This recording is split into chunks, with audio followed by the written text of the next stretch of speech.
දවසක් කියා ප්‍රාර්ථනා කරනවා සියලුම දෙනාට. අදත් අප ඔබ රැගෙන යන්නේ තවත් ඔබ නොදන්නා සුවිශේෂී ස්ථානයක් නැරඹීමටයි.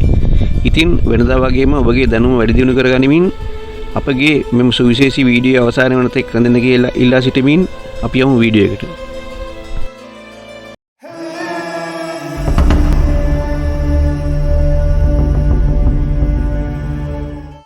අද අපගේ ගමනාන්තය වනුයේ අනුරාධපුරයේ පිහිටි පාදලාංජන චෛත්‍යයයි.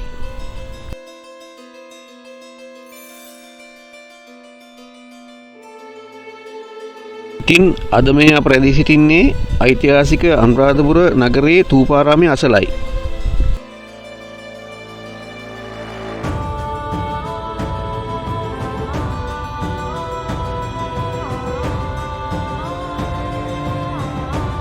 නමුත් අද අප කතා කරනුයේ ථූපාරාමය ගැන නොවේ. ඇත්ත වශයෙන්ම අද අප කතා කරනුයේ දීඝතූපය, ශිලාචේතිය නැත්නම් පාදලාංජන චෛත්‍ය ගැනයි.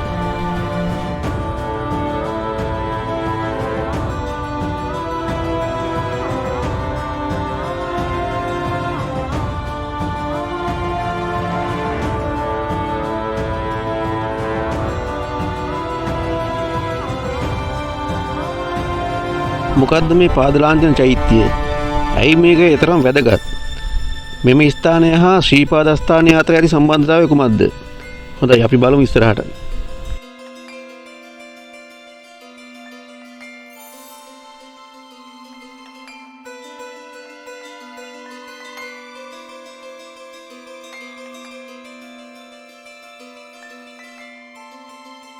බුදුන් වහන්සේ තෙවරක් ලක්දිවට වැඩම කළ බව විනය අටුවාවල මහවංශයේ, දීඝවංශයේ හා බෝධිවංශයේ වැනි පෞරාණික ග්‍රන්ථවල සඳහන් වේ.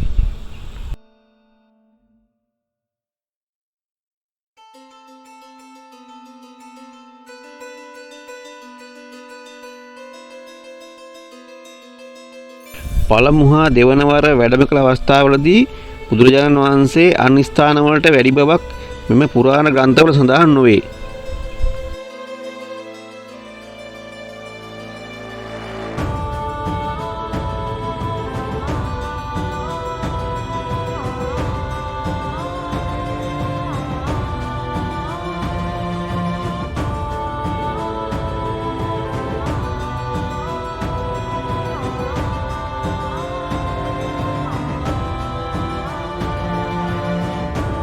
නමුත් තුන්වර වැඩම කරන අවස්ථාවේ ලක්දිව ස්ථාන කිහිපයකටම වැඩි බව සඳහන් වේ.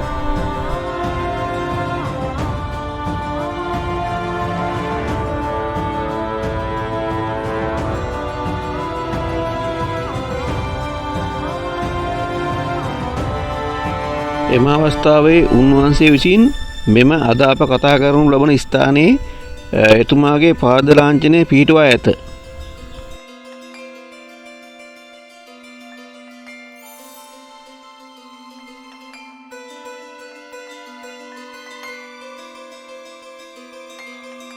දුටුගැමුණු රජුගේ සොහොයුරා වූ සද්ධාතිස්ස රජුගේ පුත් ලජ්ජතිස්ස රජු ක්‍රිස්තු පූර්ව 109 කාලය තුල මෙම සිරිපතුල ආවරණය වනසේ මෙම කුඩා ස්තූපය කළ බව කියවේ.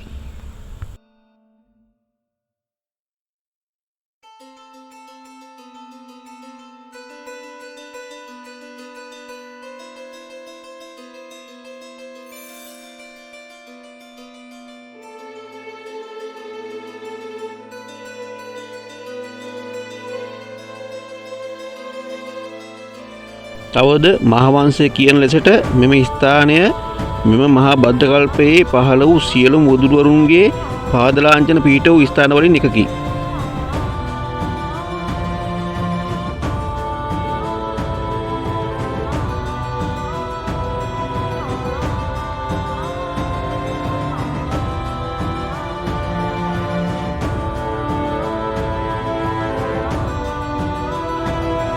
ඒ අනුව කකුසඳ, කෝණාගම, කාශ්‍යප හා ගෞතම බුදුවරුන් ඒ කාලවල වලදී මෙහි පැමිණ උන්වහන්සේලාගේ සිරිපතුල් පිහිටවන බව කියවේ.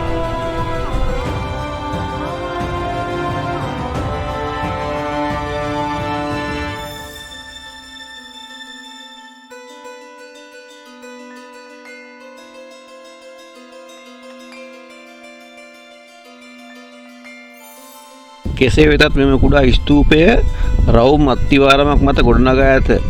ස්තූපයේ පඩපෙළ සඳකඩ පහනකින් මුරගල් වලින් හා කොරවක්ගල් වලින් අලංකාර කර ඇතිවේ.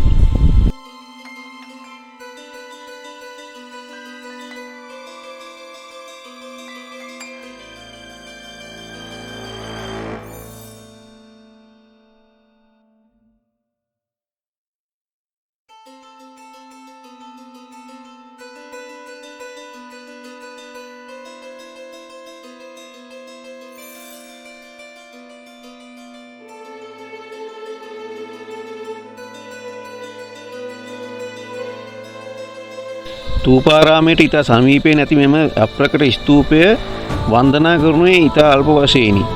එයට හේතුව මෙහි පැමිණෙන බැතිමතුන් මෙම ස්ථානය පිළිබඳව හරියට අවබෝධයක් නැතිකමයි. ඉතින් අපගේ මේ සුළු උත්සාහය වෙනුවේ මෙවැනි අප්‍රකට තැන් ඔබ වෙත තව තවත් රැගෙන ඒමයි.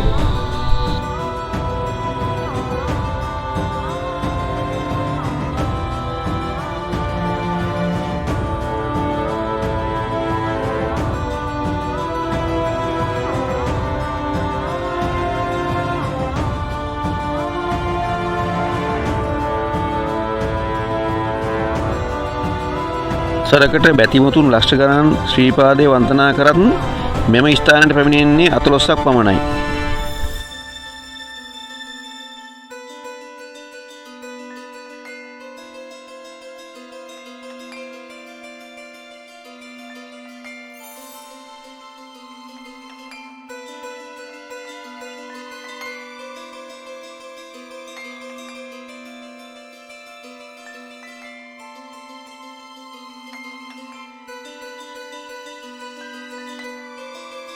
ඉතින් මෙවැනි අප්‍රකට ස්ථාන රාශියක් අපගේ පසුගිය වැඩසටහන් මගින් ඔබ වෙත රැගෙනවිත් ඇති අතර ඉදිරියේදී තවත් බොහෝ අප්‍රකට ස්ථාන ඔබ වෙත ගෙනීමට බලාපොරොත්තු වේ.